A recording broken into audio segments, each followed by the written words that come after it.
Welcome back, everyone. It's the W Sports Podcast live as we're speaking right now, as I'm speaking at the very least. But we are back with more NFL, more college football, and we're going to be talking about the World Series here at the end of the episode. And that'll be on the YouTube portion live. So if you're downloading this podcast, make sure you go to our YouTube page because you don't want to miss when we talk about the incredible World Series we've already had. But Tubby, man, you repping that shirt well. Welcome back. Yeah, you just got to listen. Just gotta Remember, you just got to listen. The W Sports Podcast, repping them. We should have a merch line. I don't know how much we would ever sell, but I mean, it'd be fun to say merch line. I know that a lot of the guys in the card section said that I showed them the shirts and they're like, hey, we'd be up for buying shirts. So, all right. Okay. Well, I'll let my wife know. She'll know what to do from that. She's the one who designed it. So, oh, yeah. Yeah. Tim. What up, Tim? Welcome back to the show, man. You watched some college football this weekend, pro football. What did you spend your time on, man? We got to know. So yeah, we spent the Saturday watching the abysmal OU game. Yep. Unfortunately, and then watched some NFL this weekend.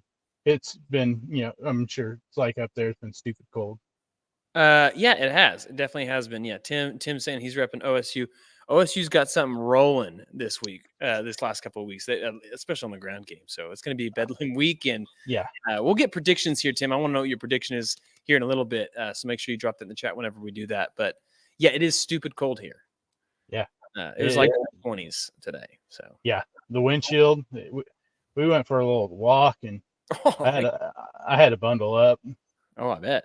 Do you have a coat? I mean, I feel like you never you're hoodie shorts guy. Like I just don't even see you with coat. So I've got like a bunch of coats that have hung up for years that I just never wear. Yeah. Are they Packers? Are they Sooners? What are they? No, they're just kind of. I mean, I got some OU. I mean, I guess not really coats, hoodies. I got like my grandpa's old bomber jacket, leather bomber jacket. And then I got like a fishing coat from up north. That makes sense. Totally makes sense.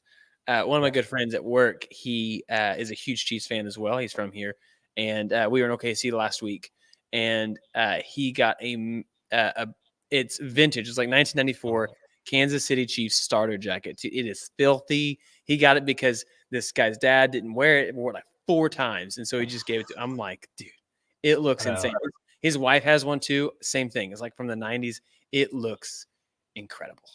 I know. I've been trying, I think, who is it? Starter. They've been throwing them out there every once in a while, but they're like the new, but they look like the old. And I'm like, man, I want one so bad, but I'm not paying $200 for a jacket. Stupid expensive. Yeah, 200 something. So you got to take care of it. I have a Mitchell and Ness one, which is really nice. Mm-hmm. I don't think it was that much money. It was a Christmas gift last year. But Tim, I am in KC Mo, Kansas City, Missouri area. Not to be confused with KCK. That's the different side of the border. Okay, we are on the Mo side, the OG side. That's us. So we're Midwest, the official Midwest. So anyway, all right, we got a lot to get into today, and we're going to jump into it. So I say we got to start some college football because that's where I was at this weekend. I mean, we went. Yeah. You said you watched the abysmal game. I went to the abysmal game, spent a little bit of money on that game to go. And here's the thing, Lawrence, Kansas, it's a good atmosphere for a game. There are no, at least on the side. I don't know about behind the end zone if it's a bad seat or not, but it's a horseshoe. Great atmosphere for a game. I saw the seats like online and I saw in person. I was like, this is fantastic. I sent you a picture of it and I was like, I could see everything. The one thing I have is they got to update this waving wheat thing they do in the stand. They score. Everybody just, woo, we're wheat or whatever. And that kind of got me. I was like, but I didn't realize that was the first time they had lost since like the 80s or something like that to KU. Yeah. Well, that was the first time that they had beat a ranked Oklahoma team, I think. Okay. I was surprised. I think it was 97 the last time that they beat Oklahoma or something like that. First time since Stoops took over. Yeah, right before Stoops. Yeah. Man. So I think we both have the same thing. How much from a percentage wise is it 0 to 100% on the players or coaches? I'm going to say 97% on the coaches. Okay. 3%. I mean, yeah, the players, they have to show up and play. And there were some weird, outstanding circumstances with the weather delay. They did have, I guess, a lot of players did have the flu leading up to this game. But I don't know. I felt like the way Levy called the whole game was just kind of odd. I get Tyree Walker, you guys are moving the ball really well on the ground, but yet you showed no threat of throwing the football. Like, I think they said, yeah, 19. Gabriel had 19 passing attempts. 7 of them were on the final drive. He had one ball that traveled over 20 plus yards, and it was on the last drive, the pass to Brendan Thompson. And you're just like, they have to find that perfect balance, or not, just that good balance of the run and throw. And I don't know if he thought because of the weather that maybe Gabriel wasn't capable of throwing the football, but I mean, Bean seemed perfectly fine throwing the football in the misty, rainy weather. I don't know. It was misty and rainy, but guess who threw the ball 32 times? Bean threw the ball 32 times. So don't tell me that Dylan Gabriel, a Heisman candidate, going into this game can't throw the ball. It was not that rainy. Okay, stood in the stands the whole time. It wasn't that rainy. It was cold, but again, they were running the ball. 100% for me, it's on the coaches. 100%. A little bit on mostly on Levy. The way they called the game is absolutely atrocious. It reminded me of the game I went to was KU versus Oklahoma and Norman, and Samaje Perine rushed for 434 yards. And that at that time, you know who the quarterback was? Yeah, it was Cody Thompson. Bingo. We threw the ball, I think, 3 or 4 times. It looked ugly every time, but it was also a soppy mess out there, and also 40 degrees, whatever. That one made sense not to run the ball that much. Plus, you had Samaje back there. This one didn't make any sense to me. Why they didn't open up the playbook at all? It feels like he's overcorrected. Honestly, I am starting to fully wonder that if Jeff Lebby can be a Power 5 top, offensive coordinator in the league. From what we've seen so far, we've seen him have a successful time at other schools that were not in the same boat. You got to be better than this. Yeah, and I should correct myself. Cody Thomas, not Thompson. But, but no, I agree. I think we've kind of had some questions, coming from last year where we're like, well, maybe you get a little bit let off the hook because you're trying to get everyone into this new system. All the other coaches. Usually, you're bringing coaches with you, so maybe since you're having to teach DeMarco and Beanbaugh and all these other coaches, the offense maybe a year out there, you can give them a grace period. But we've seen the questionable play calling throughout this year. Yep. I mean, the SMU game, play calling questionable throughout. UCF game, questionable play calling most of that game too. This last week, questionable play calling. And the one big thing that I take away from it is that Brent Venables consumed the whole loss. He said, this is all on me. I made mistakes. I didn't put my team in the right position to win. Called a timeout on a 4th down where they're going to punt in. What are you doing, dude? But yes, go ahead. Sorry. The 4th down, the final, when they get it into and the players are scrambling on the sideline or on the field trying to figure out where they need to line up. And I'm like, call timeout. Doesn't call timeout. Big play happens. And then afterwards he goes, I should have called timeout there. That's when you should have had. And then there's a few instances though on the players, that I put, that punt, the final punt, you as the gunner, you're trying to pin it deep. You got to look for the football. He watches the player the whole time. Doesn't turn around and look for the football until it's bounced at the 1 yard line and it's about to go into the end zone. Mm-hmm. He has to find that ball to pin them, on the 5 yard line at the most. And so that has to be on him. Marcus Stripling, the botched kickoff. Yeah, I get that. Right, defensive end isn't supposed to catch that, and I think Farouk tried to get there. He just didn't have enough time. But they should have known better too. It was a little bit of wind at that time in the rain. Yeah. And even though they had been booting it to the end zone every time, I think the reality of the moment, maybe that. And again, I think this is the weakest point of the team. And right now, there's 2 weakest points. One is the offensive play calling, but the second one is special teams play. They don't trust the kicking game. They don't punt cover well or punting has been weak at the beginning. It's just been all over the place. And this was another brutal call. Tim put this in the chat. The 3 personal foul penalties killed OU. Yeah. See, but you have better perspective than I think us at home have, because you were there when that happened. Targeting was a terrible call. Hated about the play on the sideline. Play on the sideline was awful. Everybody, there was 0 whistle. I don't know why they threw the flag. It didn't make any sense to me to say, oh, and then the unnecessary roughness or whatever, that one. Is that what I mean? Well, yeah, the coach gets in trouble on the sideline for chirping at the ref. Yeah, all of it. It was the amount of flags was pretty annoying, but I'm not going to blame the refs. I think it was annoying more than anything else. The OU, the turnover, the pick 6, the bad play calling, the penalties, the bad special teams play, all that, they still should have won that game. Yeah, they absolutely should. And my biggest problem, I think, with the whole game, though, was that final drive for Oklahoma, where you could tell Levy was playing to not lose that game and not playing to win the game. And that's never the way you want to play. I mean, and like afterwards, you're talking, he's like, well, I knew, I wanted to hand it off 3 times and then terrible. Pin them deep. I'm like, if that was your mindset going into that, you have a big problem not going out there and going, okay, I need to go out there and score a touchdown and put this game away. Instead, yeah. How do you not trust your 60-year senior quarterback to make the right play, drive you down the field in that instance, but yet we're going to hand it off when they know that's all you're going to do is hand the ball off? And especially when Tyree Walker's not in the game, the one running back that had success that game, you've got to be able to take that ball down the field and score, and you have to trust your quarterback.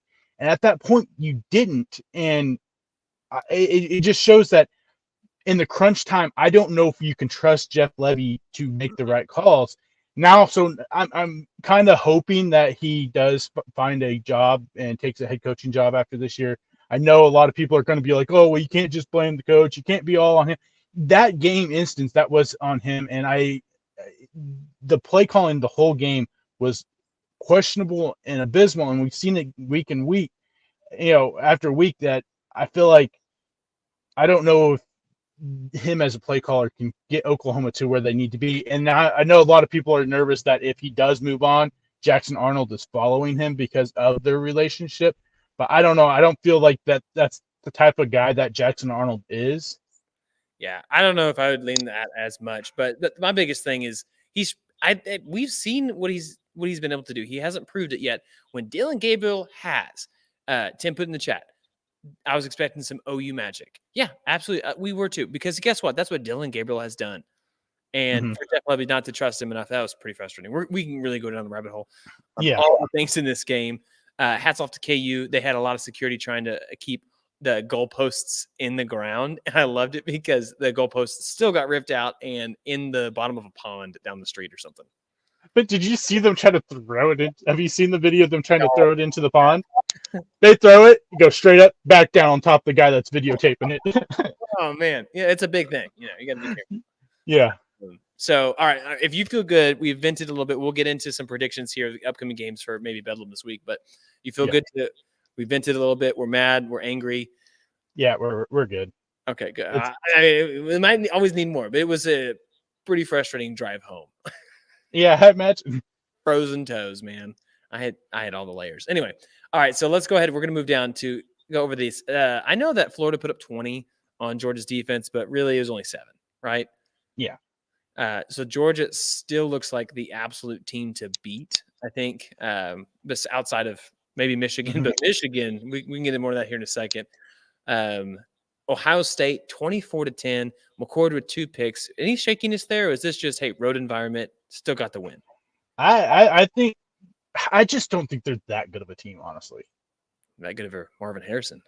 Yeah, I mean, Marvin Harrison is incredible. We all know that. I don't know if McCord, when it comes to a game like Michigan, because I think Penn State really showed who they were this week too, struggling against Indiana, that they're really not that good of a team either.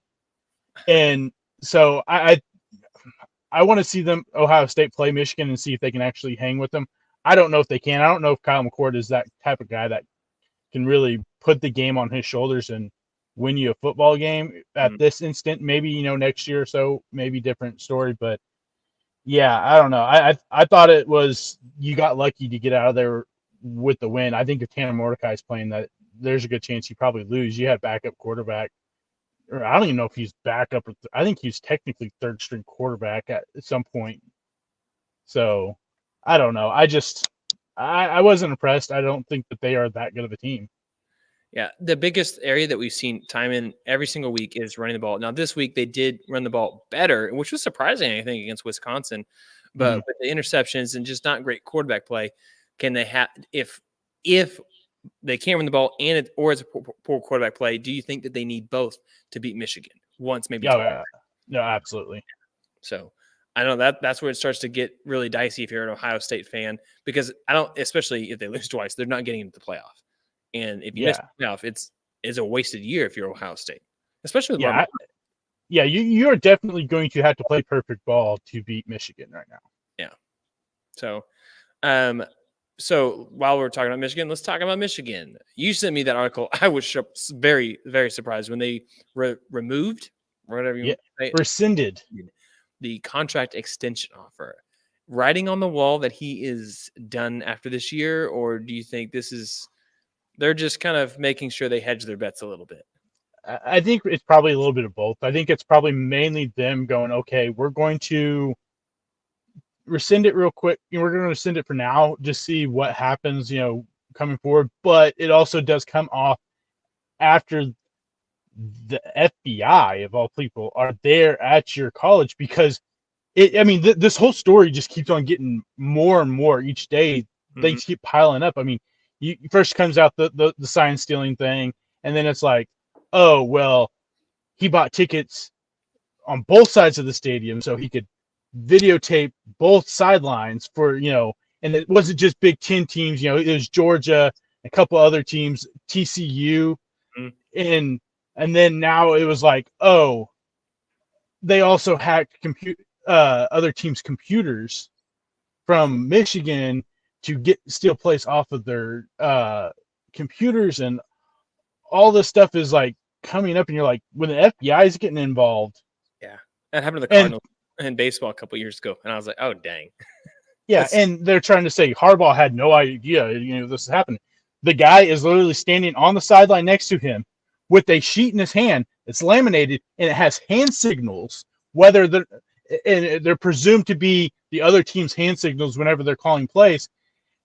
And on top of that, the guy's making $45,000 a year. You can't tell me they aren't the ones paying for him to fly and buy tickets, because $45,000 a year isn't a whole lot to be able to travel as much as he did, buy tickets to all these games, 2 tickets at midfield. Yeah, those are like $200 a pop. Yeah, and be able to make a living and live a regular life off of this. So I think, things are about to come to a halt for them. I don't know whether or not it will affect them in this season or not. I know the Big Ten is like the big ones that is like really the only ones that can do anything about it. They're not going to do anything and risk them not having a team in the playoffs after this, for this season. So if anything happens afterwards, but you say something about him possibly going to the NFL or whatever. The NFL or some writer for the NFL put out this thing saying that the NFL, if Harbaugh is suspended, the NFL may force him to serve that suspension if some team hires him in the NFL. Wow. Yeah. I'd be surprised if that happens. So it's kind of, this whole thing's just a big ball of mess right now that everyone's trying to figure out. But the thing is, like, TCU players, they said, we knew they stole our signs, and so we were throwing out dummy signs in that college playoff game last year. And you could tell that there's a couple times where they would call a play or whatever, hand signals, and then Michigan would, audible out of it, and it would be a different play, and Harbaugh would be livid on the sideline, throw his headset down, yelling at the defensive coordinator.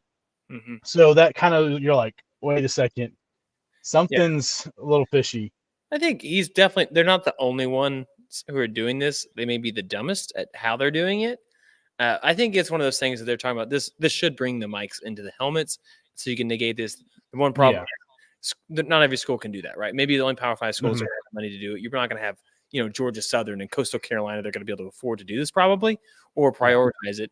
And so that is when it becomes a case of, okay, so Missouri State is going to play Oklahoma. So Oklahoma has to provide mics for the other team, to help level the playing field. That's what I see happening. I mean, knowing that this is happening already and other teams just haven't gotten caught or they're much better at it. That I have heard that was part of why Clemson was so good with Venables and the rest of the team was because they were good at that. Whoever there was on their crew was really good at it. And, so it was a normal thing. It was just, don't be stupid about it. Well, see, there's a big difference in sign stealing and then what Michigan is doing. Venables is able, and these guys were able to pick up on the signs during the games while they are coaching the game against that opposing team. These guys were going out, flying to teams that they were playing, future, even year or so, or possibility that you're playing them in a college football playoff game, and you are recording their sidelines to get the plays and the hand signals before you even play them, which is against the college football rules, where you're not allowed to have in-person scouts at games of future opponents, and so that's where they cross the line compared to what people say happened with Clemson, where they were able to, they were able to steal their signs on the sideline while they're coaching, but they weren't paying sending guys out to the different stadiums to record the sidelines and then jot down their and then have sheets of their hand signals and stuff on the sideline. Yeah, that is a big difference. You're right about that. I don't know. I don't think anything will happen this year for Michigan. I think, like you said, Big Ten is going to be like, let's wait till next year to do anything like that. NCAA probably is going to do the same because Michigan and Ohio State and they're blue bloods. They bring a lot of eyes to the screen. They bring a lot of attention. And so people are going to watch, tune in, even if it's still in the news of all the negative, repercussions of this. People are still going to watch. They're going to care about it. And that's good for money. It just flat out is. And that's what college football is. It's a lot of money. So a lot of people you haven't been one of these people, but a lot of people are really sleeping on Florida State Seminoles, and they are rolling through their schedule right now. And now, granted, it's been a light part of the schedule recently, outside, even with Duke. I mean, Riley Leonard wasn't 100%, but still tried to win that game. But they right now are cruising to be able to go and play in the ACC championship game with Pitt, who's terrible, Miami, North Alabama, and at Florida. I think at Florida could be kind of dicey. That's a rivalry weekend game, but how realistic do you think? I mean, their shots to make the playoff are pretty high, but are you ready to put them in with a pen instead of pencil? I think. I don't know. I think that they are a good team, but they have played shaky against some other teams that they probably shouldn't have. But I just feel like that ACC. Who knows if Miami can put together a great game, a full game of football instead of a half. Yeah, Miami could put a scare into them. I think the Florida game is big, but I'm just not on the Florida train like a lot of people, So yeah, I think right now, they probably are the safest team for the playoffs because of the schedule they have ahead of them.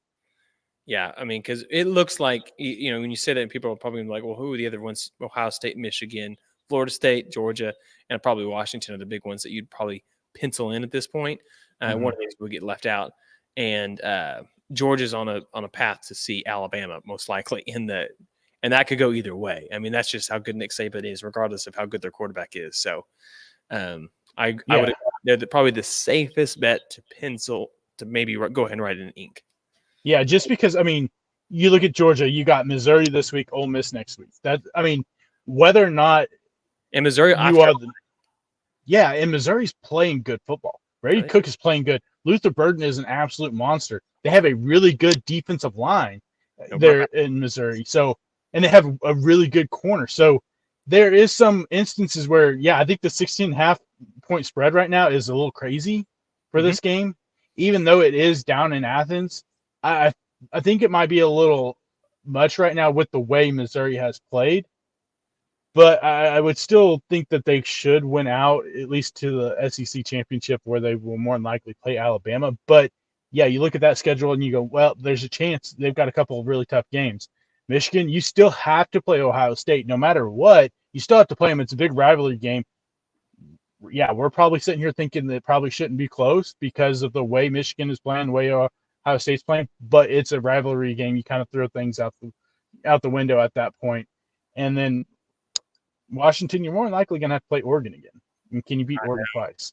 This is why I am a proponent of divisions in conferences.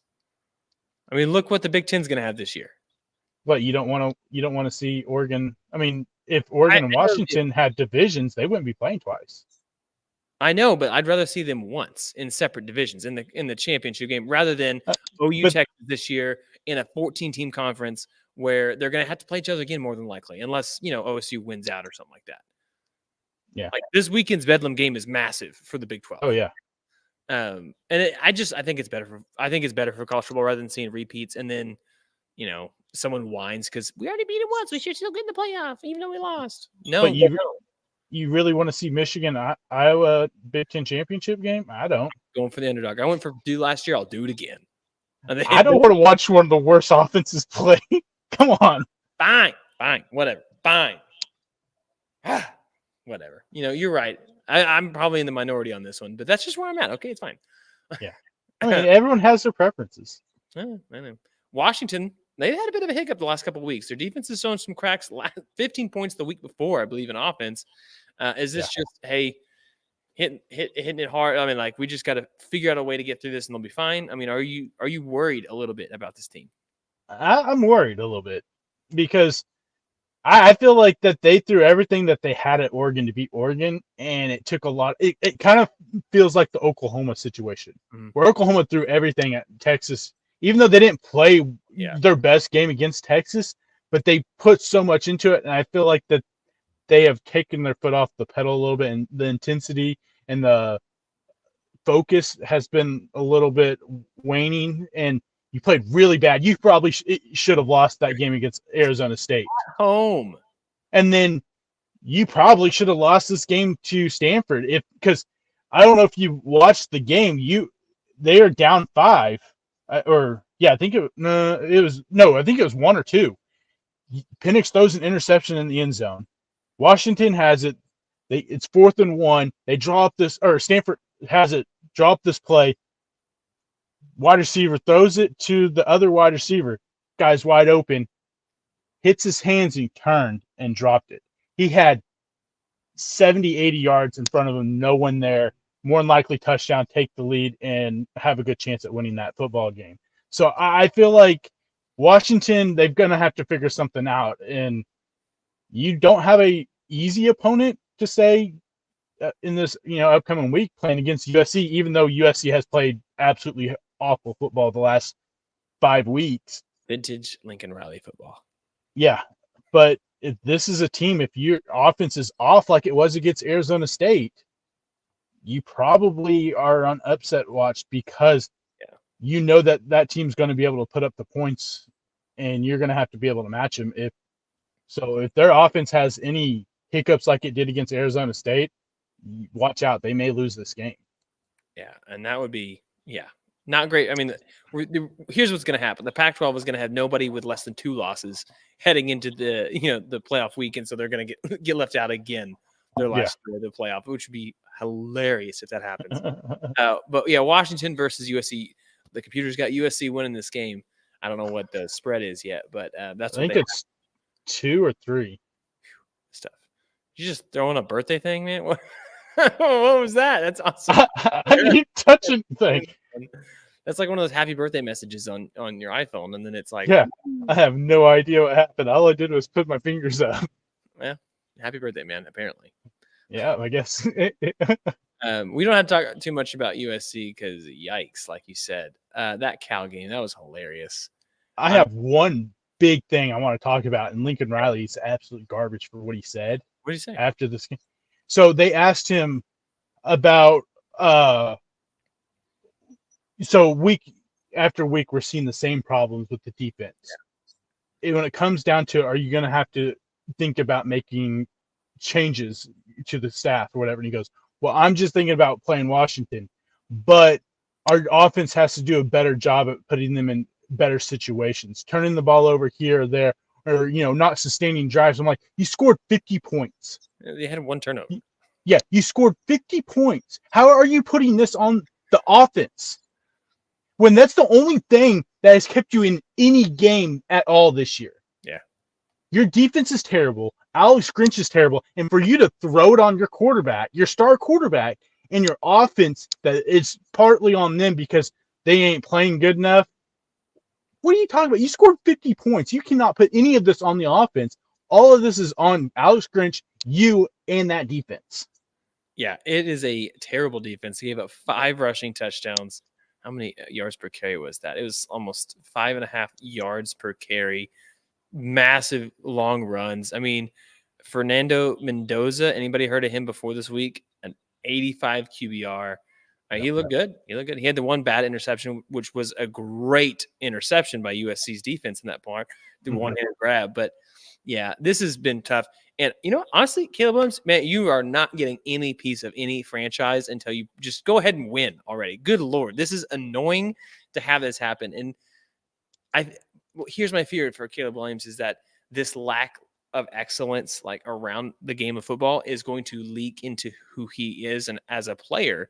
And he has all the talent in the world, and I'd hate to see it cap, right? I would hate to see him not be every bit as good as he should be at the next level. Mm-hmm.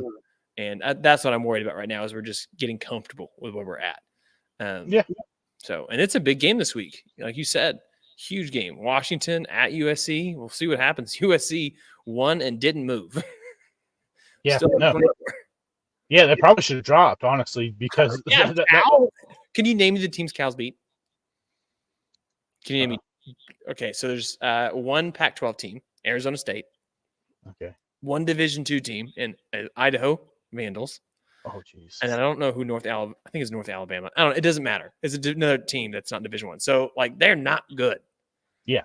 So. No. But Texas went out and put up 35-6, dominated BYU. And BYU's 5-3. I mean, they're not as good as I think. I think they're the best of the 4 teams that entered the Big 12. Yeah. Does this give you any hope for this Texas team? No. No. I figured this would happen just because you look at what BYU's done home and away, and it's like vastly different. Vastly different. Where at home, good luck. And when Oklahoma, we're going to Provo. That's going to be a tough game because they have played really good at home. They played good on the road once, and it was against Arkansas. And Arkansas is not good. So, yeah, I expected maybe a little bit closer game. But my biggest thing for Texas is that team cannot finish drives whatsoever. And that is a big reason why, like, especially now with Quinn Ewers out, what does that look like even more? I mean, they were 2 for 6 in the red zone against a bad BYU team, and right now they rank 101st in red zone offense. But Steve Sarkisian said today, we have the best win in the country. How? I was saying that still, but he's saying it. How? I mean, you beat a Alabama team that if you played right, just say you played 2 weeks ago, whenever they were supposed to play Houston. Yeah, Alabama smoked you. So what are we talking about? You played an Alabama team that hadn't found their identity, didn't find their footing. Week 2, week 3, whatever it was, and you can't tell me that the OU over Texas wasn't a big win. Oklahoma's ranked 15, 16 at the time. Experts were saying you guys were going to blow us out. You can't tell me that the Washington over Oregon win isn't better than your win because both of them are in the top 10. Both of them are probably going to be in the top 6. And so you can't tell me you have the best win this year whenever you beat an Alabama team. If you put them on the field right now, even in Austin, Texas, you're going to lose big time. Here's the thing. This is why Steve Sarkisian is such a good Texas football coach. He's focusing on the past, okay? Not the present. He's all about this is what happened. Don't forget. So, and you should not be focusing on the past because you have a big game this weekend. Because if you lose this, there's a good chance you are not playing in that Big 12 championship game. An absolute disappointment of the season if they don't make it. OU needs them to win this game, but Texas, K-State, it's going to be a good game. And I think the biggest part that's going to come into this game is who plays quarterback for K-State. So, they've seemed to found this thing where most teams can't succeed with this 2 quarterback system. They've seemed to be able to do it well. Hate it, dude. Yeah, I mean Avery Johnson is really, I think that's his name, is really the more just kind of a go in there and run most of the time. He does throw it a few times here and there, but I mean, if Will Howard doesn't turn the football over, this is going to be a good game. But yeah, if you had the Will Howard that played against Oklahoma State where he just handed them the football 4 or 5 times, Texas should absolutely win that game. Yeah, well, K-State has outscored its opponents the last 2 weeks 82-3, and one of those is Houston, who is a bad Power 5 team. This is probably one of the worst ones right now. And then the other one was TCU, and TCU, wow. But Houston almost beat Texas. I know, and that's the wild thing. And I think that's in Austin too. Probably why it's 41-0 is, everything on the table. They got nothing left. So K-State this weekend. We'll get into predictions here in a second on that one. This is gonna be a big weekend for college football, man. It's gonna be a great weekend. Yeah, there's some big games. So what are any other of the big games you want to break down, or any of the news you want to hit from this last weekend before maybe we transition into some predictions here in a minute? I don't think I do. I think I've kind of. You feeling good? We vented about OU a little bit, Yeah, the whole thing. Yeah. Real quick, where was it? There was one game, Oregon, Utah. Utah was a phony top 15 team. I mean, their offense just is not good. They're not going to have anybody the rest of the year. I did love Arizona beating Oregon State because I'm telling you, this QB in Arizona is up to something. This 5'9" guy, he's just a ball player, man, and he put Arizona on the map. Yeah, Fafita, watch out, Big 12. Watch out for Fafita next year. I mean, yeah, really, he has kept them in games and almost beat USC, almost beat Washington. You beat Oregon State, a top 15 team. Kid just kind of came out of nowhere and has played really good football. And you got a couple of good receivers there in Cowing and Tatera or something like that, whatever his name is. It's kind of a weird name, but yeah, you take that into the Big 12 next year with the kind of what's going to happen. You never know. Yeah. More surprising this weekend of these basketball schools, Duke getting shut out. Riley Leonard not playing very well. I don't know if he re-injured himself or not, but it was bad. Or North Carolina losing to Georgia Tech and giving up 46 points. I think it's definitely North Carolina losing. I don't know. I don't know if I should be super surprised. I mean, they got beat the week before, so I don't know. I figured maybe they'd bounce back, but yeah, no. I think that's kind of surprising. I think I was surprised that Riley Leonard actually played because of the ankle. That didn't surprise me that he didn't play good. Yeah. So it was surprising that they had just lost to Georgia Tech. Yeah, I don't know how you lose to Georgia Tech. And yeah, goodness. Yeah. All right. We do have a question in the chat. So it says, since OSU has beat both KU and Kansas State and is playing ball right now, how are KU and KU both ranked while OSU is not? South Alabama. Oh, okay. There you go. I feel like that is a good point. Kansas losses were Texas. Who else? Texas and Oklahoma State. Yeah, Texas and Oklahoma State. And then what was K-State's other loss? So K-State lost to, was it Iowa State? I need to pull that up. I'm going the wrong way here. Or maybe they haven't played Iowa State yet. K-State lost to Missouri, which is a good loss, and then Oklahoma State. They lost on a 61-yard field goal to Missouri. So, yeah, I mean, that's going to be the biggest reason why, is because Oklahoma State is playing much better football than they were against South Alabama. But South Alabama comes to Stillwater and beats you, 33-7, 38-7. That's why. And because, South Alabama is a good football team. I think they only have one loss or two losses on the season. One was to another Power 5 school, and the other one was to James Madison. So they are a good football team, but it's still, you're a Power 5 team. They come into Oklahoma State and they just absolutely drummed you. That's the biggest reason why. Yes. But Oklahoma State, I think, is technically ranked 26. They got the most votes to be in the top 25 that didn't make it into the top 25. Yeah, that's what exactly I was about to point out. Is even in the media, I think the media, the coaches, one of them there's 26, one of them 27, so they're very, very close to being ranked. And if they beat OU this week, they will be ranked for sure. Mm-hmm. And they turned the corner, but that one loss, that's a big reason for it. That's it. So what week are we in? We're into week 10. So tomorrow is the start of the college football playoff rankings. They release tomorrow at 7 p.m. So I'd love it in the chat if you can go and put your prediction for the top 4 to 6 teams, whichever one you want to do. We did this last week. Anything changed for you, Tubby? Go ahead and give me your top 4. So I got Michigan number 1. I think it's for us. It's kind of easy there. I went ahead and I moved Georgia up. I think Georgia showed me a lot this week without Brock Bowers. I was worried what the offense would look like. Getting Ladd McConkey back, fully healthy. Yeah, he's played the other games, a few games before that, but you tell he wasn't quite there. Gave them that over the middle threat that Brock Bowers brings. Gave them that back.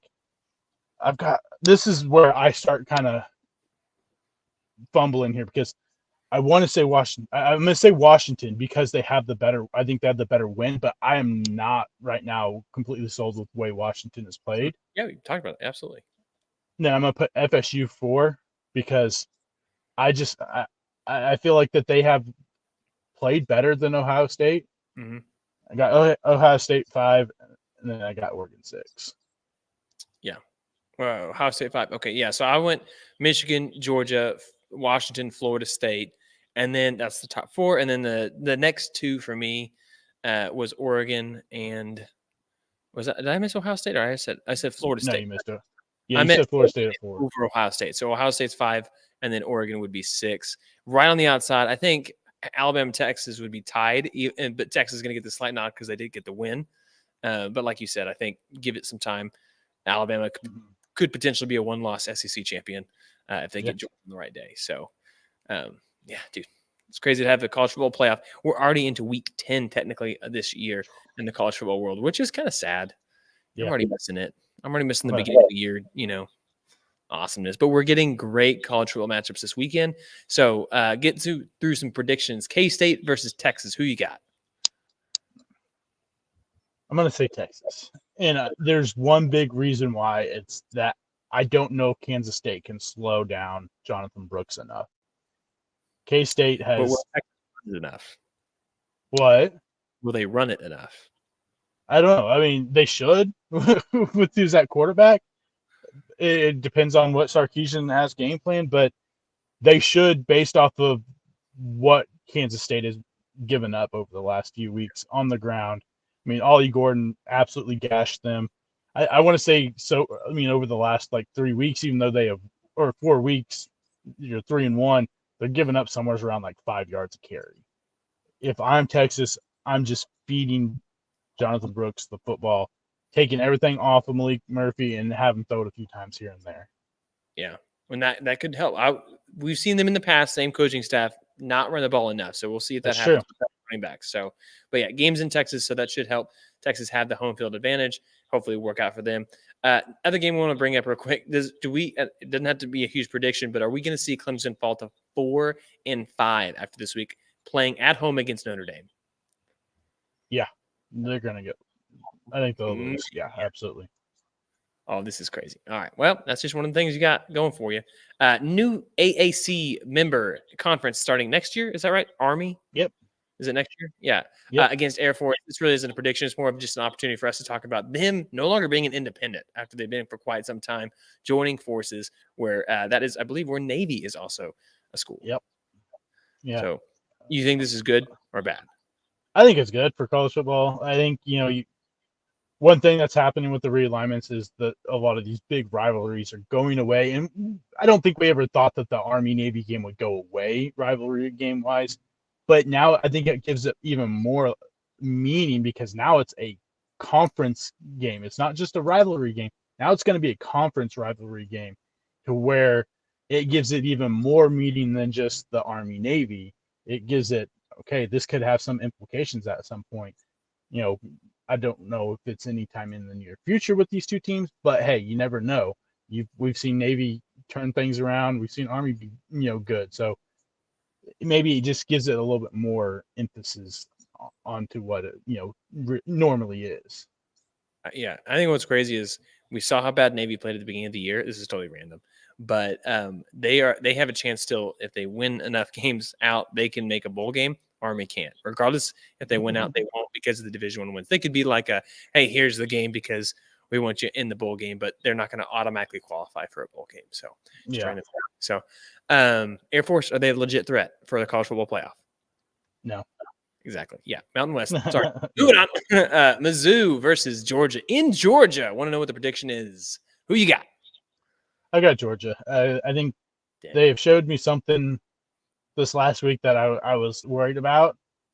But I think this game, like I said earlier, I think the 16.5 point spread is a little high. And I think this game could turn into a really close game. I mean, look at last year. Yeah, it was up in Columbia, which is a tough place to play, but I feel like they kind of know how to play Georgia tough a lot. And I feel like this is a much better team than it was last year. So could we see an upset?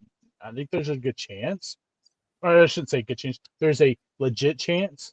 But I still think Georgia should win this game just because they are the better team. Yeah, call me a homer. I'm picking Mizzou in this game. Let's go. Let's really just mess up this whole college football playoff world. I'd love to see it.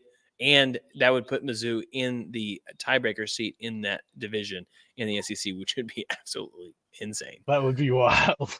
Right? Just think about that as they head out the rest of the year. I don't even know how they end the year on their schedule. Just if that did happen, we're working too far ahead. Arkansas, Florida, Tennessee. So they still have a really tough ending to the year, but it's possible. Arkansas is easy. I don't think Florida's that good. Tennessee may be the only team that could throw a wrench in that. Could be pretty good. All right, we got Bedlam, Oklahoma versus Oklahoma State, number 10 versus, we're going to say, number 26. Who you got? Tim, I want to know who you got. This game becomes even, I think, more worrisome if we're Oklahoma because, say, 3 weeks ago, I didn't think this game would be close. Oh, yeah. But the way Oklahoma State has started running the football and Ollie Gordon is just an absolute freight train. And Oklahoma's had some hiccups. Now we got some injuries on the defensive side. We don't know what it is with Stutzman. Will he play this next week? If not, that's a huge loss of the Oklahoma defense. It's really going to come down to, can Oklahoma stop that run? If they can stop the run and they can force Alan Bowman to beat you, it should be an easy win for Oklahoma. But, I mean, really, realistically, Oklahoma has had a good run defense most of the year. Besides last week, they've held most of the teams under their season average. I think before last week, they were only giving up 110 yards rushing a game, which was one of the tops in college football. So hopefully they are able to figure things out. Tackling. They have not tackled well the last few weeks. I'm going to go Oklahoma, but I think this is a close game. Classic Bedlam game. Here's the thing. I don't want the last time we played the game, I really don't want to lose to OSU. Tim, he's picking OSU to win. His only worry is OSU secondary. Hey, good news. We're not throwing the ball. So I hope that helps. Jeff Lebby, I was just going to run the ball 54 times, pass it 12. So you don't have to worry about it too much, hopefully. I'm going to pick OU in this game. I'm not super confident about right now. If Danny Stutzman plays, I think it's a touchdown win. If it's less than that, I think it's a toss-up. I mean, if Danny Stutzman can't play and it's college football, we're not going to know until game time. I really don't know that we'll know before then unless something leaks or they're just very adamant about it. But it's going to be, pretty tough. A couple quick games. We're going to go and pick USC versus Washington. I think this game could potentially be a really close game. I'm going to go Washington. I just don't think that USC can win a big game. I don't think USC really is excited about it. And I think Washington hopefully will be. Washington has got a lot on the line. So I'm going to pick Washington as well. All right. No one's talking about it. LSU's playing Alabama this week in Alabama. I mean, what a game. This is the 6:45 game on CBS. So you're going to be able to watch that one. Alabama's favored by 3. Do they have what it takes to shut down? I just don't think that – I don't think that LSU has enough defense to slow down even Alabama's so-so offense. That defense for LSU is just absolutely horrible. But then on the other side is, can Alabama's defense slow down Jalen Daniels, which is not easy. Yeah. And I think him it'll be and a higher Malik scoring. Neighbors. I think so too. I think this is a very high scoring game, but I feel like Alabama's defense will do enough to win this game. Yeah. Got in the chat Washington, and we have LSU with the picks. Random thing I missed, so I apologize to him. He asked, does OG2 get another 200-yard game this weekend for Oklahoma State? I don't. I don't think 200. I don't. Oklahoma's defense, yes, they didn't play good last week. They gave up 240 some yards rushing, but I don't think that they allow that to happen again. I hope not. I think Brent Venables will have them really selling out for the run and putting in a lot on that secondary to go, okay, you're going to be on an island most of this game because Alan Bowman hasn't showed anything that he can be a quarterback that can win the games when it's put on his shoulders. So I think they will sell out for the run and do everything possible to slow down Ollie Gordon. I don't think he can completely shut Ollie Gordon down with the way he's running right now, but I do think 200 may be a little steep against Oklahoma's defense. If he gets 200, they win. We'll just say that. Absolutely. Yeah. All right, let's go ahead. We're going to move over to the NFL, and we have an epidemic when it comes to the NFL right now. There are no good quarterbacks left in this world. They are terrible. Patrick Mahomes threw like 4 picks, was sick. I mean, it was just a terrible day for college. And then we also had Kirk Cousins out for the year. Brock Purdy's proven who he is, Mr. Irrelevant. I mean, he looks terrible. I don't know what we're going to do. I think we have a lot of offensive coordinators and coaches that are just getting too cute. Just run the ball. Please just start running the ball more because this is bad. Yeah. I mean, yeah. Kirk Cousins going down big. I mean, yeah, you kind of hit it right on the nail on the head. The quarterback play this year has not been good. I think Joe Burrow is finally starting to turn something around where he maybe look like the more consistent of the guys the last few weeks. Jalen Hurts played good this week, but that's a bad Commanders defense. So it's kind of, no one's really taking the reins and trying to win that MVP or even play great football. Because the defenses definitely haven't gotten that much better. No, I don't think. Yeah, they definitely haven't. Running backs, there's still a slew of really good running backs. We got Dalvin Cook already asked him to be traded. Get me out of the Jets this week. It's just, I think people we've over relied on quarterbacks so much so that again, and we said this at the beginning of the year that I believe that 10 years ago the quarterback play was better, and 10 years before that probably better. We're hitting a tipping point where you're not running the ball enough to offset the poor quarterback play. And it's just, here we are. Jordan Love, I feel like, has been put in this box where he has I don't know if he can succeed. Are you ready to give up on Jordan Love? Or is it like, how many times do you think they ran the ball? What was it? Without Jordan Love, what? I know, Jones ran 7. Yes. Dillon ran 6 or 8, something like that. 6. Yeah. 13 times. Yeah, this is where I'm not ready to give up on Jordan Love because I don't think a lot of this is Jordan Love. Yes, there is some of the instances where Jordan Love isn't making the right reads and he has either put too much on the ball, not putting enough air on it. Yes, there is some of this on Jordan Love, and we knew this going into it because it was going to be a learning curve for him being a starting quarterback. But I think probably at least I'll give 10% on Jordan Love for some of the plays and some of the throws and stuff like that. I think 90% of this is all on Matt LaFleur with the way he has called this. And the thing that really just kind of like this morning reading the article about, they asked him, why is the offenses so different, in the first and second half? And he comes out and says, it's hard to get into rhythm whenever we're not running the plays that we practice because we're having to run 2-minute offense halfway through the game. I'm like, at what point? Why did we have to run 2-minute offense when you're down 10 points? Yeah. What are you talking about? Score this one. Stop them one time, score again. I know it's hard to score in the NFL, but that's the recipe right there. The Packers had every chance of winning that game too. You turn the ball over and downs twice inside the 20-yard line at the end of that game. It just blows my mind that he says this, that, oh, well, we're just not, executing like we did in practice. And well, dude, this is on you as the coach not running the football. You have a quarterback in there who's started 7, 8 games in his career. You have Aaron Jones, who's proven you give him the football more than 15 times a game, we're going to win the game more than likely based off, history. Maybe it had to be a little bit more because it's not Aaron Rodgers throwing the football.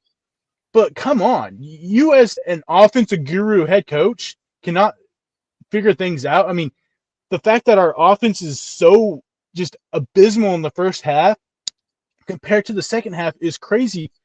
What are you calling different in the second half that you're not calling in the first half to get him going? And the wide receiver play, these guys are wusses. They don't fight for the football at all. Yeah. That interception, that's not on Jordan Love. That's on Jaden Reed for not fighting for the football. And then you have Christian Watson in the end zone. He throws it to you, and you get bumped, and you immediately throw your arms up and look at the ref. Yeah, don't attempt to try to go for the football at all. And it's happened a couple weeks ago. The Raiders lost that throw in the end zone. You let him bump you. He gets position, and you don't go back and try to fight for the football. You immediately look at the ref to bail you out. It's happened over and over again. Come on, you are a physical specimen. Yeah, be that guy. And I feel like that they have failed Jordan Love through this process. And I know I'm not the only one. Kurt Warner is on the same train. So, and even a guy, Dan Orlovsky, who I don't like a whole lot, they're saying the same thing. They're saying, man, this is not on Jordan Love. This is all on Matt LaFleur, the way he has schemed and coached this. It's all on, most of it's on him. Then you got Kurt Benkert, who had been at Oklahoma Green Bay for a few years as, practice squad, backup quarterback to Aaron Rodgers every once in a while. And he's like, man, Matt LaFleur has failed him. Dude. The way he is calling this, he's acting like he has Aaron Rodgers back there. He doesn't have Aaron Rodgers back there. He has Jordan Love. Yeah. And at this point, I don't know what they do. Defense coordinator Joe Barry needs to be fired. At this point, I think Matt LaFleur's seat is probably pretty hot. I think Gutekunst, the GM, his seat probably should be scorching hot also with the way he has built the roster. They do have the youngest team in the NFL, which that, you can make some excuses there. But, man, the way that you have built this team and the way that it just seems like there's, no passion to play the game. Yeah. For this team. I think at this point we're just kind of and it sucks for Jordan Love because this is probably his only year audition, more than likely. If they have a top pick, you can't tell me you ain't drafting Caleb Williams or Drake May because you are uncertain about Jordan Love. Mm-hmm. Yeah, and it's this game. There's a lot of. I mean, there's that. Then there's the Vikings side. Where are they going after this? Losing Kirk Cousins, calling Colt McCoy probably, or what's his name, Carson Wentz, and seeing what happens this year. But this is a lost year. This is a team that hopefully you don't have Justin Jefferson or Jordan Addison on your team because I can't imagine what it's going to look like the next couple of weeks heading into playoff time with you guys fantasy wise. But this Vikings team at 4-4, big disappointment of a season, especially from what I predicted. So yeah, they're done. This is the Lions division to lose, and they're 5-2. They're playing right now, and in all reality, they probably win this division with 10 to 11 games. I think when it's all said and done, maybe 12. I mean, they very well could win this 8 wins. I mean, with Kirk Cousins going down, your main competition for this division is gone. Yeah, and unless they are, the thing is, Kirk Cousins was the potential best quarterback on the trade block. Yeah, so where do you go? I mean, I really don't think Ryan Tannehill is the answer. Kyler Murray, they already said they ain't trading Kyler Murray in the middle of the season. So this season, you're going to hope that Colt McCoy can come in and win you some games. At least he knows the system with Kevin O'Connell. But, Colt McCoy's not that good. No. Well, that'll bring us to our next game, the Titans-Falcons. Will Levis played in this game. The result of this game, not really a big deal. The Titans did win 28-23. Falcons are who they are, and Desmond Ridder, all that stuff. But Will Levis, were you eyes open on this? I mean, he looked good in the game. Finally gave Derrick Henry the ball more than 20 times. Hopkins had 3 scores on 4 catches for $128 and a 61-yard bomb. I mean, I don't know. How real is Will Levis in your eyes? I mean, I still need to see more. I very small sample size. I get that. Yeah. They said if they could fix the mechanical issues with him that I saw, going through the draft prep, that he had the potential to be a good NFL quarterback. The mechanic issues with the feet and then him always leaning back, throwing the football. If they are able to fix that, you got you a good NFL quarterback going forward. So, I'll need to see more. He looked good. I mean, like you said, you actually gave Derrick Henry the football. Who would have thought? Who would have thought? And a win. Look at that. Yeah, weird. Yeah. Who would have thought? Give it to one of the best running backs in the NFL more than 10 times a game, and you win. Yeah. This game, though, is an epitome, the one we already talked about, of what the NFL looks like this year. Poor quarterback play. A couple teams that are 4-4, 3-4, 2-5. We don't care. We really don't care about these. Sure, if you're a fan, you're like, you want them to win, but none of these teams are you looking at them like Super Bowl contenders. The first one that really comes close is going to be the Dolphins over Patriots this last week. My gosh. I mean, you'd think that, they run the ball more, but they don't get any rhythm. The Patriots don't. Ramondre had, 10 attempts, while Zeke had 7. There's no rhythm to that. And Mac Jones needs all the help he can get. Tua looked good again. They're running the ball not a whole lot, but I guess effectively enough because you got Jalen Waddle and Tyreek Hill. Tyreek Hill's on pace for over 2,000 yards. You know that? Yeah. So, legit Dolphins? Oh, absolutely.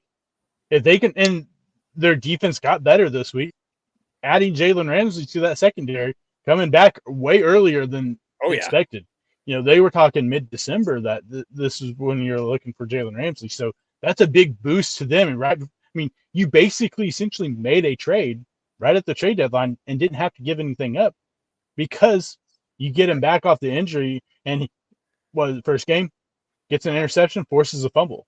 So it's big for them going forward with that secondary that had been a little shaky with injuries and, Xavier Howard playing good, but everyone picking on guy opposite of him. Now you got Jalen Ramsey. You can't really pick on either of those guys. So it definitely helps that defense out a whole lot, especially for a team that hasn't really put a whole lot of pressure on the quarterback when it comes to, rushing the QB. So at least you got a good secondary with those 2 corners and Javon Holland. Yeah, I think this is the year that the way it looks, that offense is Peyton Manning and the Colts. That's what this looks like to me in his prime. Looking really good. Kendrick Bourne lost for the season for the Patriots. They're 2-6. This season is over, I think, essentially for them. You're not looking to trade anything there. Cowboys whooped up on the Rams. Cowboys, everybody wants them to be, in the prime or whatever. This is a bad Rams team who Stafford hurt, can't stay healthy, can't stay upright. We'll put it that way. Sorry, I couldn't. Only sack once. Dude's getting hit all the time. They cannot run the ball. When you're considering who do we give the ball to, Royce Freeman or Darrell Henderson, problems are in the backfield right now. So Cowboys, I don't take a whole lot of stock in this win. Dak Prescott did look good. Tony Pollard still looks pedestrian. CeeDee Lamb finally got his 2nd and 3rd touchdown of the year. That was nice. Yeah, I want to know where all the people are now that were on this big Tony Pollard train saying, "Oh, get Zeke out of here because Tony Pollard's the guy." And then it was like, now they're like, "Well, we need a running back." I did. I thought he was your running back. I thought he was the guy. I'm not saying he's not a good running back. I think a big part of it is the way Mike McCarthy is calling the offense. But I thought you didn't need one. And now they're like, "Oh, we need to go get Derrick Henry." I thought Tony Pollard was the guy, and you're wanting him to get paid and all this. Ooh, that changed real quick. Yeah. Trade deadline's coming up. I am not expecting hardly any movement. I don't really, but with so much of the middle of the pack is here right now. What are you feeling though as we head into it? So I've kind of pointed out some guys, teams that I feel should buy. You got the 49ers. You lost 3 in a row. Brock Purdy 6 turnovers the last few weeks. The defense has been a weird problem, which we expected the defense to be better, Mhm. but the pass rush hasn't been great, even though you have like $307 million tied up between three guys. Secondary has been bad. So you need to find some secondary somewheres to help alleviate some of what's not going on with the pass rush. The Ravens, you need a running back and another wide receiver. You can go out and get you a good running back and And another wide receiver. dude, could they go get Dalvin? They could. They absolutely should. I think it would be smart for them to. 6-2, make the move. Yeah, and you need another wide receiver. Odell Beckham isn't the answer. Rashad Bateman's the third wide receiver at best. Listen, they should have listened. Yeah, they need someone opposite of Zay Flowers outside of Mark Andrews. Yes, The Chiefs, you got to find your wide receiver. I don't think they will. Especially with Absolutely Will Levis having the game that he had and Hopkins actually looking good. I just don't see it happening. And the reason why is I think the wild card is wide open. The Colts are going to, or not the Colts, the Titans are going to try to sneak in and go grab it. But the Chiefs made their move. Mecole Hardman. It's not the move, man. I agree. Not the move. I don't want Mecole Hardman. I didn't think he could do anything No. at all. Make it 300 yards and 2 touchdowns. Mark my words. That's what he'll have at the end of the year. Yeah, I still think that you have to try to find a way because you're the Titans. You really think that Will Levis is going to be able to take you to the playoffs in this first year? You know there's going to be a lot of hiccups throughout this. Trade DeAndre Hopkins because he ain't coming back. Yeah. He ain't coming back to you. Trade him, get something for him, and then start building for next year. And you need draft capital because this is the draft you want guys. You want picks for because this draft is absolutely crazy deep in most positions. So trade him, get him out of there. The Bills, you need secondary help also. The corner situation there is ugh. No, don't worry. They just got another running back. Did you see who they signed? Yeah, they went out and got Lombardi Lenny real quick. What are we doing? You don't need another running back. You're not going to use him anyway, so stop it. Yeah, then go ahead. Keep going. Yeah, then the last two, you got the Lions and you got the Jags. Both of you need edge rushers, and there's some good edge rushers out on that trade market right now. Go out and get one of them guys because it could be the difference for you. Because right now, honestly, I don't know who is the best team in the NFL and who I would have in the Super Bowl. This could be Super Bowl making moves if you're the Lions and you're able to go out there and get a Brian Burns. To put beside Hutch. I mean, that's a tandem on the ends that as a team I would not want to see at all. How much better do you think he would be if he has someone else pick up some of that on the opposite side of him? He only has 4.5 sacks so far. I say only, he's a rookie. But I think the motor he has and the passion he has for the game, I think that would be a huge thing for that defense right there. They're playing right now. I think it's 3-0. Yeah. Then there's a couple teams real quick. I'll run through them. These sellers, Titans, sell now. You've got Derrick Henry. You should probably sell. You got Simmons, sell. You got Hopkins, sell them. Pats, I was going to say Kendrick Bourne, tears his ACL, so that one's off the table now. Yeah. The Broncos, get rid of Judy, sell Cortland Sutton, Jonathan Simmons, Garrett Bowles. You got a lot of guys that you need draft capital. You traded it all away for a quarterback that it hasn't played bad. It's not on him. No, Bears, Wilson looks much better this year. Yeah. He's not the reason why you haven't won games. So, but at this point, get draft capital. Your defense has played a little bit better. Yeah, I get that. But Bears trade Jalen Johnson, Eddie Jackson. You need to sell. Panthers, same thing. Brian Burns, sell them. Vikings, your turn to sell. Kirk Cousins, that injury. Danielle Hunter, a couple of those guys. Yeah. Packers, I believe you should sell, but I don't think they will because of the contract situations. They've got one guy that they can sell, Preston Smith. I think the team needed a okay pass rusher. Could call him, get him for cheap. Yeah. Cardinals, Raiders, both you should sell. Yeah. Yeah, there's a lot of sellers out there, and that doesn't always mean much. And NFL is different than other sports. They don't like NBA, I think, is the top level of trade. Everyone trades, all the stuff, all the picks. MLB is in the between, and the NFL is usually pretty light on the trades. And for some reason this year, it feels like it's going to be lighter. I mean, we got Adam Schefter tweeting stuff. I don't know if you saw this. He was tweeting about some of the early deals in the previous years. I mean, why do you tweet that if you're not hearing any rumblings about any other big moves? That's just what it feels like right now. I think if you could see Dalvin Cook get traded, that's probably the biggest name you'll see moved, in my opinion, on the offensive side of the ball. And those are the ones that make the big splashes usually. You're not going to have a quarterback move or anything like that. I'm going to throw one out there that I would love to see.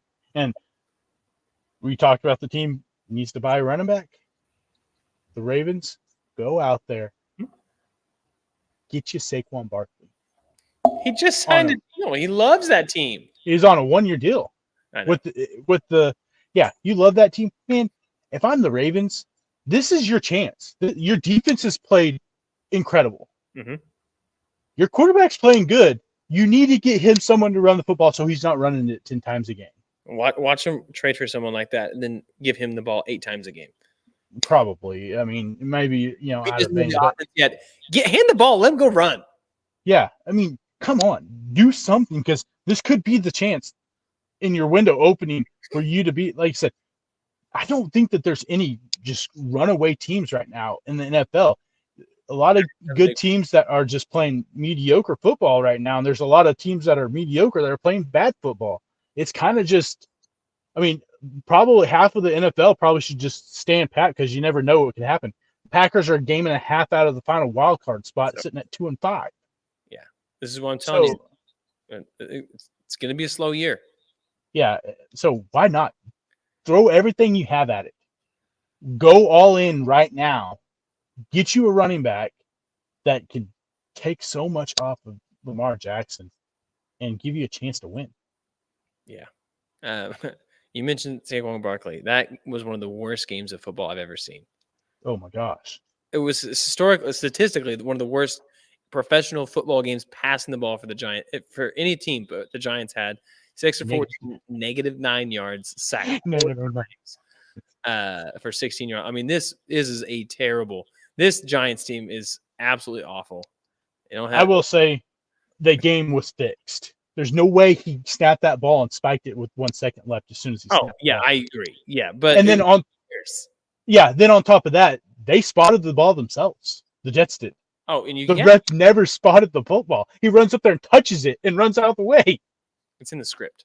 That's why that game was definitely scripted. The Giants had to pass for -9 yards and get sacked for 16. So that way, that's what we're talking about, is historically the worst offensive QB performance, worse than the Broncos that COVID year when they had a wide receiver playing quarterback.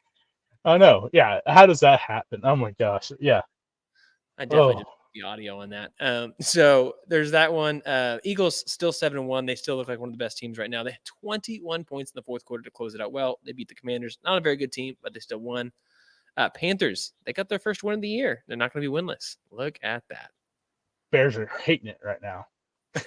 I'm sure they are, man. I'm sure they are, because the Bears, they lost themselves. So yeah, I don't know. I'm looking at this upcoming week, and right now it's just weird. It's weird what we have in the NFL, and I'm so frustrated that this upcoming Sunday, Chiefs Dolphins. This should be a primetime game. It's primetime in Germany. It's 8:30 a.m. Y'all ain't gonna see it. I'm not gonna see it. It's gonna be over before work's even done for me. This season is weird, because I don't know if I've ever seen this many 2-5, 3-4, teams in the NFL right now. Because you look at the standings, and that's all it is: 2-5, 3-4, and you're just like, what is this season? What is this right now? It's a very boring NFL season, to be honest with you. I agree. There's not a whole lot. It's not like you have. I mean, Tyreek Hill, with the exception of him, he's the one who looked like he's probably going to break a record this year. It looks like he's going to get the extra game, but it looks like he's going to break a record, like he said he would, which makes it even cooler, in my opinion. But everything else is just very okay. No one's going to throw for 50 touchdowns. Nobody's going to, it's just weird. It's just weird. It's gross. I mean, just go ahead and hand Tyreek Hill the MVP right now. I think if he does that, I would love to see him win MVP. Yeah, I mean, no one else right now has garnered anything for me to go, yep, that should be the MVP. Yeah. Besides Tyreek Hill. Tyreek Hill's the most unstoppable man in football right now. Mm-hmm. Dude, he is. He's in the red zone no matter what. Yeah, give him the football. I mean, give him the trophy. It's already his. I'll call it right now. He should be the MVP, and I don't even know what the rest of his numbers could be. But that guy stays on the football field, no one's stopping him. Yeah, it is crazy. And I mean, what was he, 31? I mean, he's still rolling. He is so good. Eagles, Cowboys this upcoming weekend. Who you got in this game? We'll see. We will see the typical Dak Prescott against a good team, and the Phillies will win this game. Or the Eagles will win this game. Yeah, the Phillies would beat the Cowboys too. They probably would. No, no, yeah. Philadelphia should win this game. We'll see the normal Dak against a good team where he doesn't show up and everyone will be like, "Oh, we need a new quarterback," and then they'll play a bad 2-5, 2-6 team next week and blow him out, and then be like, "Oh, he's one of the best quarterbacks in the NFL. Our defense is so dominant." No, right. You're good against bad teams. Yeah. It's okay to admit it, but it's what it is. Yeah. Bengals, Bills both have 3 losses. Who leads this game with a 4th loss? It's in Cincinnati. I'm going Bills. I think Bills lose this game. I agree. I think the Bengals may be the one team that's kind of figuring it out. Figuring something out. I mean, it can't be as bad as it was at the beginning of the season, but it seems like Joe Burrow and Jamar Chase have kind of gotten on the same page. Mm-hmm. Defense is playing a little bit better. They're starting to give Joe Mixon the football a little bit more. Genius. Like we said, just give the guy the football. Yeah, you signed him. He came back. I mean, finally, this game is 16. Last week, he only had 12, but it was a different ugly game. But either way, give Mixon the ball, Jamar Chase, like you said. And then the game that no one's going to watch next Monday night, Chargers-Jets. Jesus. When can we start flexing? It doesn't matter what they flex. We're going to get a good game. No. And there's another. I know the Packers are a weird primetime game coming up in the next couple of weeks, too, against someone. I want to say it's a Thursday night game or something. It's like a weird, like, why is this game on TV type thing? It probably shouldn't even be broadcast anywhere. What is it, man? They have so many more games left in the year. Yeah. Football. It is insane. They play the Lions on Thanksgiving Day, which is pretty cool. Maybe that's not it. I don't know. Maybe it wasn't the Packers. Sunday Night Football. And then the Giants on Monday Night Football. Oh, my gosh. There's no way that game's playing that late in the year. Yeah. No, maybe it wasn't them. Maybe it was someone else. I don't know. But, yeah. Also on Sunday Night Football. Who? A lot of primetime games for the Packers, man. Dude, I'm telling you. Yeah, it's like we've already played we played the Raiders on Monday Night Football. And you played the Lions, week 2 on Thursday Night Football. Yeah, I guess they expected more like I did from the Packers. I guess so. Oh, man. All right. Well, any final thoughts on the NFL before we kind of wrap the podcast up, but we head over to the bonus content over on YouTube when we talk all things the World Series. Just be better. Be better, NFL. Please. You got all of our attention. Just be better. Yeah. Realize it. Nice. Who would have thought Taylor Swift would have been the most exciting thing about football so far? And can she please go to the next Chiefs game? Have you seen his stats? He is, please. Whatever it takes, get her in the stands. Yeah. Well, guys, we appreciate y'all hanging with us, listening to the podcast every single week. You guys are what makes this sports season worth it, because otherwise we'd be talking about the NFL or at least just sitting on our couches really upset with the quality of product. So thanks for at least letting us vent about it and letting you all vent about it and give your thoughts as well. Thanks for everyone in the chat. We cannot wait to see y'all next Monday live on YouTube again. And then we're going to talk all things, breaking it down from the college football, the NFL world, and maybe even talking about a World Series champion. We'll see. We'll see. We're going to see what happens. But till then, make sure you're listening every week. Download the podcast, subscribe, give us a review if you haven't already, and subscribe to us on YouTube and all the socials. We appreciate you guys. Yep. I couldn't have said it better. Good. All right. Till then, we'll see y'all next week. See ya. All right. I think that's done. Yep, that's done. All right. Here we go. Did you hit done? Okay, cool. So, game right now. Have you seen it? Do you want me to spoil anything? Okay. Go for it. Scherzer's pitching, so you know it's not going to be good. But, hey, they are up 3-0. The Rangers are, which sucks, man. I want to see Arizona win this. But I've seen more Arizona Diamondbacks hats this last week in KC. I'm surprised. All the people jumping on that bandwagon real quick. Yeah, and here's the thing. The Rangers are a very good road team. They just threw a stat up, 8-0 in the postseason, and they're scoring 6 runs a game. It's 3-0 in the bottom of the third, and it's Scherzer pitching. So, that's the thing.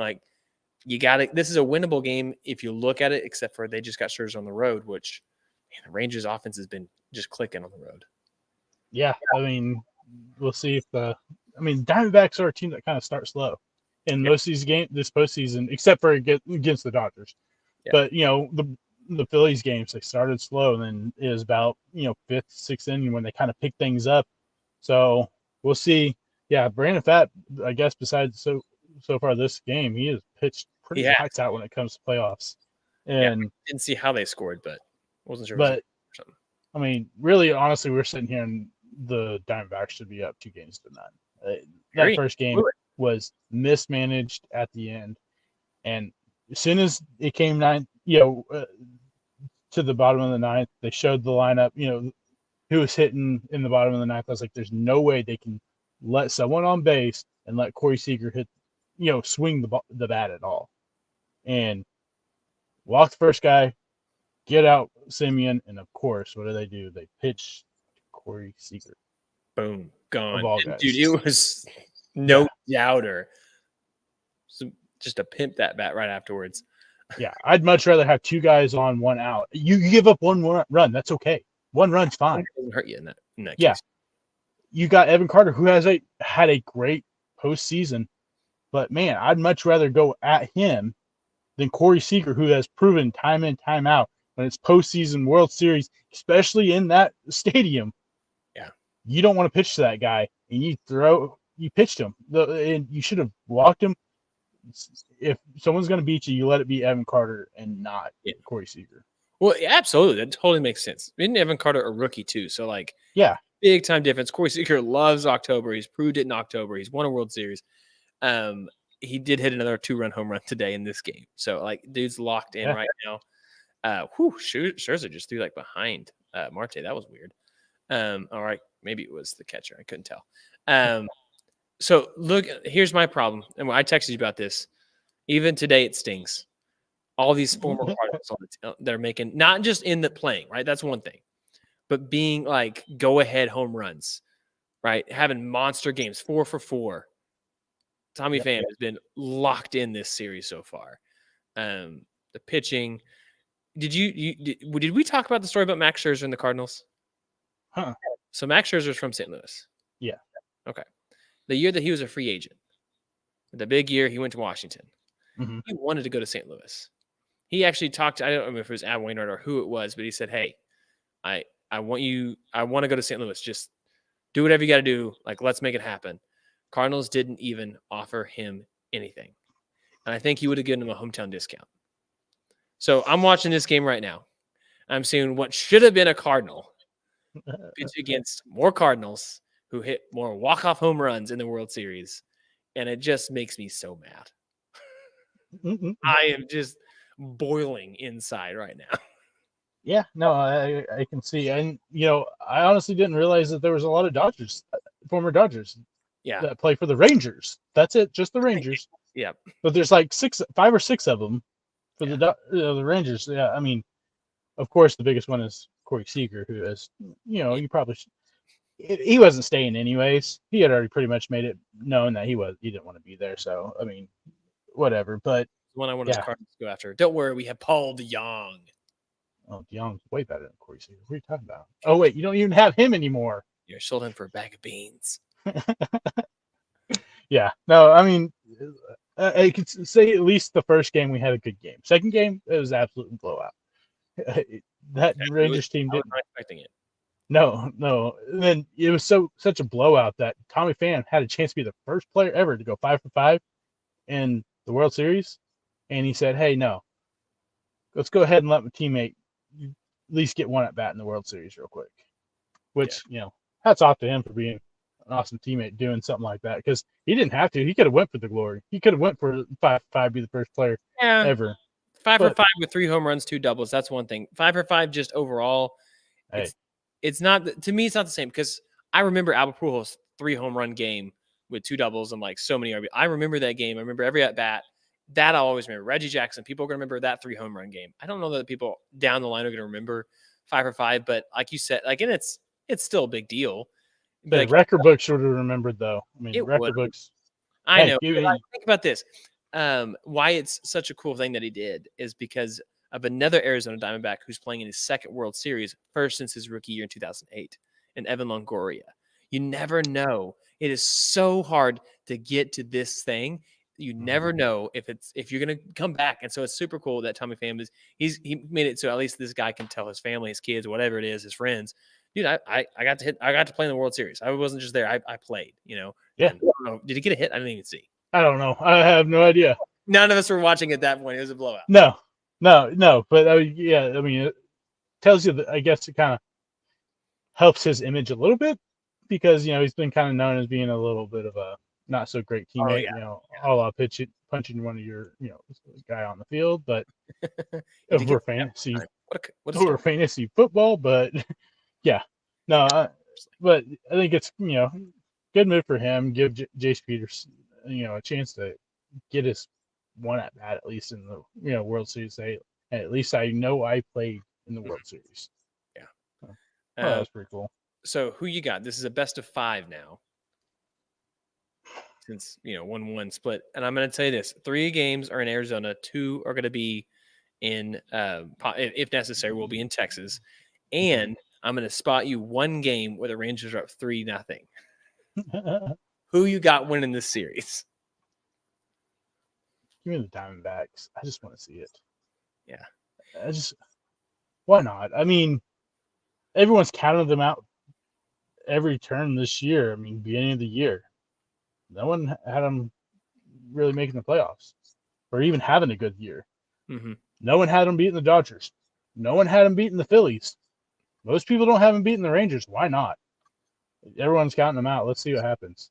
I'm picking the Diamondbacks to win. I don't care if they're up 3-0 right now. Rangers are going to blow it. We said this at the very beginning of the baseball year. Mets are going to Met. Padres are the Padres. You just know this stuff about teams sometimes. And if there's one thing I've seen so far in the history of a franchise in the World Series, from the Texas Rangers specifically, is they don't win that game. They don't win that pitch. They can win a couple of them. And so I'm going to take the Diamondbacks because guess what? They're 1-for-1. They made the play. They got the hit. They had the clutch moment. And they've done it all this year. So give me the Diamondbacks and give me the Diamondbacks in 7. We're going all the way, baby. Let's see it. I mean, I would be remiss to not throw this out there one more time because I know most people, don't remember this, but was it March 28th? Our preseason. Preseason. Both, Jimothy here. Yeah. Who's the surprise teams this year? Diamondbacks. I picked the Diamondbacks. Jimothy, he picked the Rangers. I mean, how many people really expected, this to happen? I mean, I don't think either of us expected it to be the World Series. Yeah, no. But these were 2 teams that we were like, they're going to shock some people if things go right, and things have gone right. This is exactly what we talked about. I mean, if the pitching showed up, the young, with this young players for the Diamondbacks, they were going to be a team no one wanted to play because they just know how to, scrappy. They knew how to just fight through everything. And the Rangers were like, man, if all the money that they've spent over the last few years works itself out, which it really didn't with DeGrom, but they were able to get guys like Uvalde, who a lot of people thought had dropped off, and them making moves at the deadline. I mean, Jordan Montgomery is the biggest move at the deadline this year with what he has done since he's got there and then what he's done in the playoffs. Yeah. So you want the Cardinals to re-sign him, but not as an ace. I want him as my number 3. I mean, dude fits in right there where he does. Yeah, he's just been steadily good, and most people, he's not going to have the big flashy strikeout numbers and everything. But he's not an ace. He's on a 2. He's a 3. Yeah, that's what I love him. So I'm right there with you. So, yeah. Well, guys, thanks everyone for joining us for the show. I mean, any other final thoughts before we wrap up and get ready for Bedlam Week? I got to lock in. I mean, I think the T-shirt says it all. Gotta. I mean, because I'm probably going to say we're probably one of very, very, very, very, very, very few podcasts that said these 2 teams had potential of making the playoffs and making a run. So, hey. It's true. Feeling good about it. We got timestamps and everything. We do. Go back and listen. You can re-download the episode. That'd be great too. It always help us, so we appreciate that. Yeah, we'll go back. March 28th. Found it. All right. Till then, we'll see y'all next week. See ya. See ya.